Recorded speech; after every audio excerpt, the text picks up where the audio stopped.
Hello, I'm Brent Stafford, and this is Aftermath of Murder Survivor Stories, a multi-part video series produced in support of the National Victims of Crime Week.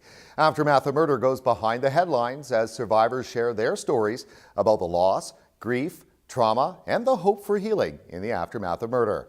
Joining us today is Floyd and Karen Wiebe. Their son TJ was murdered by 4 people in 2003 over what the police describe as jealousy and greed.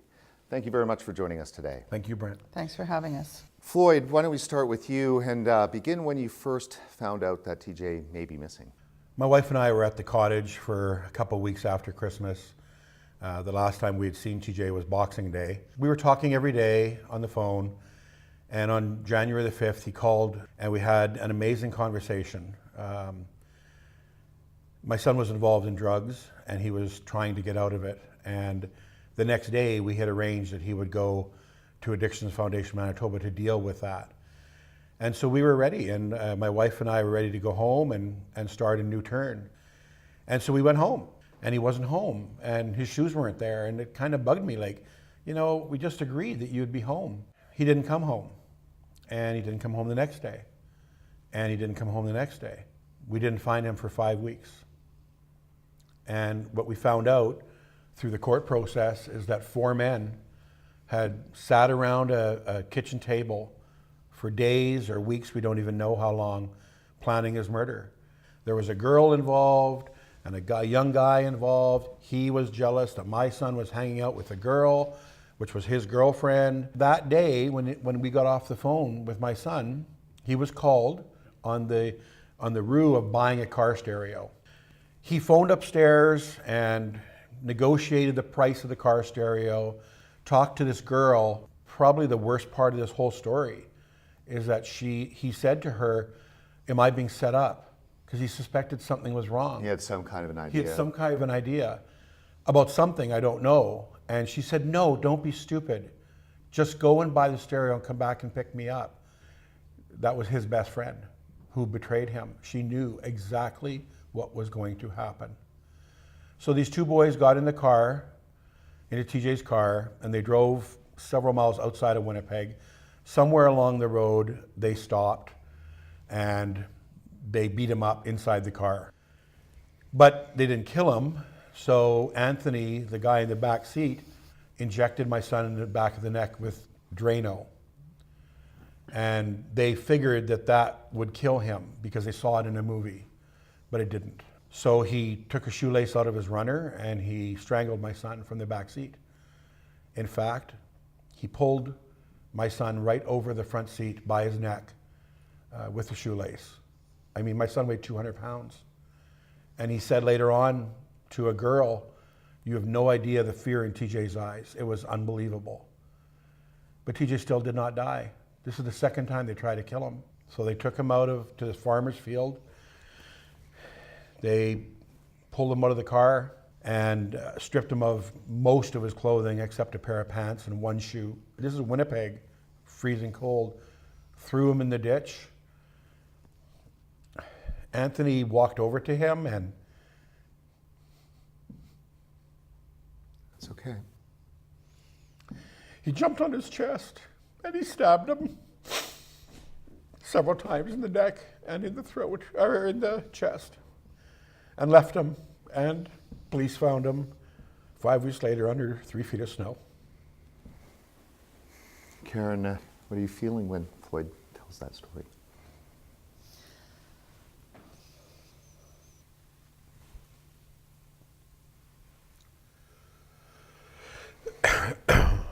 It's tough for both of you. Why do you share so many details, Floyd?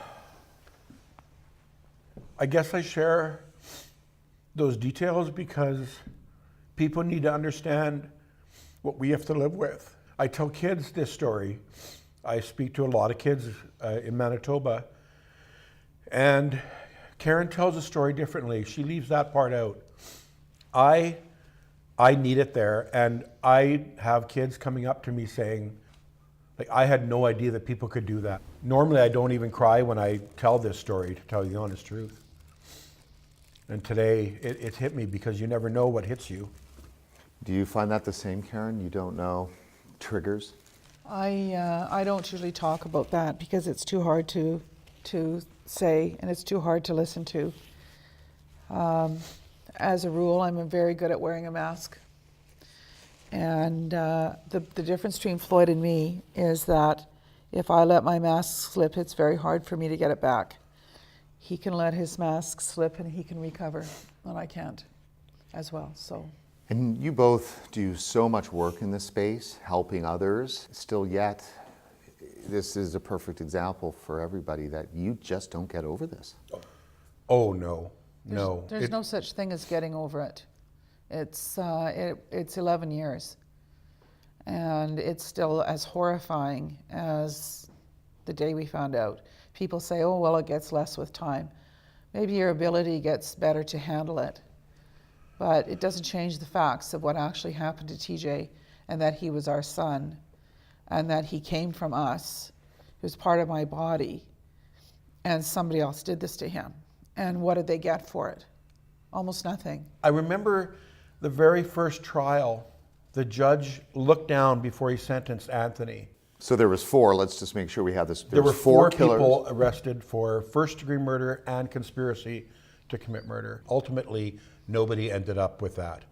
The first person ended up with conspiracy, and for some strange reason, the jury also convicted him of second degree. Doesn't make sense. Plan a murder, don't plan a murder. The second one plea bargained to second degree. Both of those men got life in jail, minimum 15 years in prison. The third person was convicted of conspiracy, a hung jury on first. And he got a total of 13 and a half years for some other things that added. And the boy that wanted my son killed, the boy that knew my son, the other ones didn't even know him, he was acquitted. And when the first trial ended, I'll never forget it. The judge looked down at his desk. We had set our victim impact statements. And he said, no murder is explainable. But he said, in all my years on the bench, I've never seen anything over absolutely nothing. And I'll never forget those words because, well, I mean, they're pretty telltale of everything that went on. So how does this make you feel? I guess I have to say that my frustration and energy cannot be spent on these people that have done this to TJ because it can't bring him back.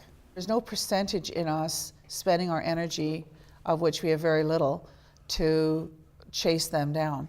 So what direction have you put your energy in to help other people? Our small amount of energy that we have is spent, first of all, on our family, because we have 2 other children that we have to look after. But secondly, it is on specifically helping other kids to make safe choices to avoid drugs. We don't want to see another kid end up like TJ, and we don't want to see another family living our life. And that's work being done under TJ's Gift Foundation? Yes, this is my wife's thing. She came up with this idea, and I followed her with it, and we've changed a lot of lives. I think in line with TJ's Gift even, and I'm not saying this is TJ's Gift because this is not TJ's Gift work, but Karen and Floyd's, Wiebe's work is also, when we find out that this has happened to another family, we feel so strongly that we have to reach out. And certainly we don't get everybody, but we try very hard to get in contact with the family because we know that there is nobody that understands what they need as much as somebody that has lived it. No one can understand what we go through. No counselor, no psychologist, nobody, unless you've lost a child through homicide. And I feel that if I can listen to a person and that they know that I'm listening rather than telling them how they should feel, what they should do, it's therapeutic for myself and it's therapeutic for them. And you know, I think it's also pay it forward from one of the other people in this Aftermath of Murder series.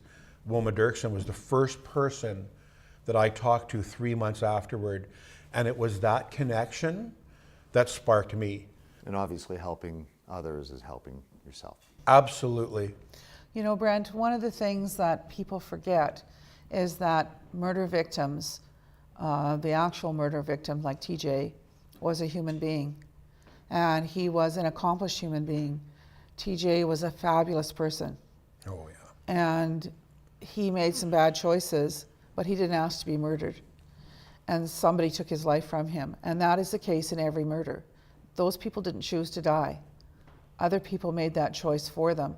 And I think too often that those individuals are lost in the shuffle. They certainly are through much of the court proceedings. And I think that we always have to remember that they're real people.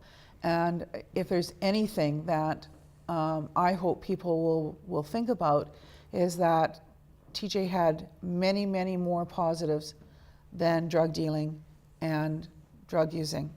Even though there was some negative things said about my son and that he was dealing drugs, that was such a small percentage of him. I mean, what 20-year-old phones their mom and dad and their last words are, "Love you, Dad, kisses and hugs"?